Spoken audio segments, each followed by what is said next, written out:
graphics in public space. The languages of information visualization and graffiti don't usually collide, but they should. Messages of protest should be backed by data.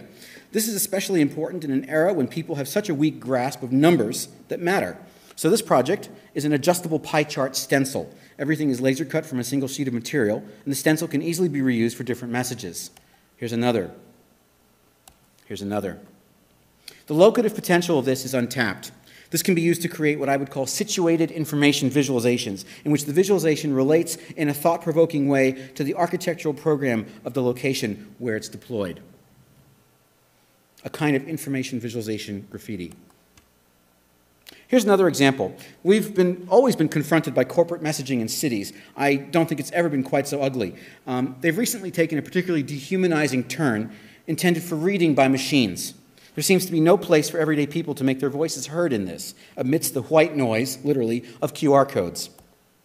And yet, there is a way back.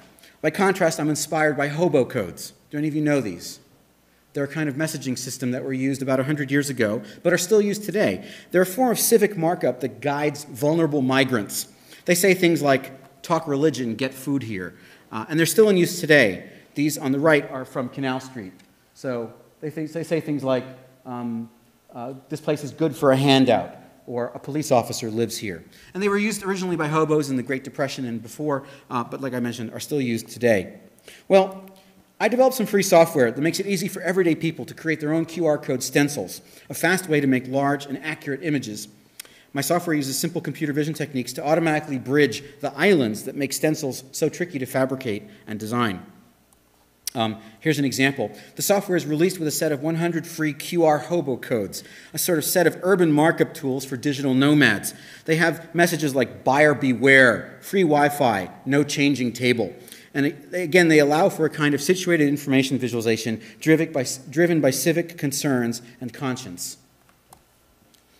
Recently, I've been inspired by my 5-year-old son, who observed that he was able to make a more subtle form of urban markup. He asked me if I could use my 3D printer to somehow make shoe soles with his name. And I thought, why not? So in collaboration with Jordan Parsons, he's right here and he's an architecture student, it turns out the 3D printers can print rubber. Jordan and I made some software that would allow us to generate 3D models for shoe soles, rubber stamps, toy wheels, and car tires. So my son's request seemed as good a motivation as any to develop this kind of software. So in this case, it's a piece of processing software. You type in your message or you upload your logo, and it generates the 3D model for something like this. In this case, a Lego wheel, part of a self-inking car design that we'll be publishing shortly. You can see that it's leaving an imprint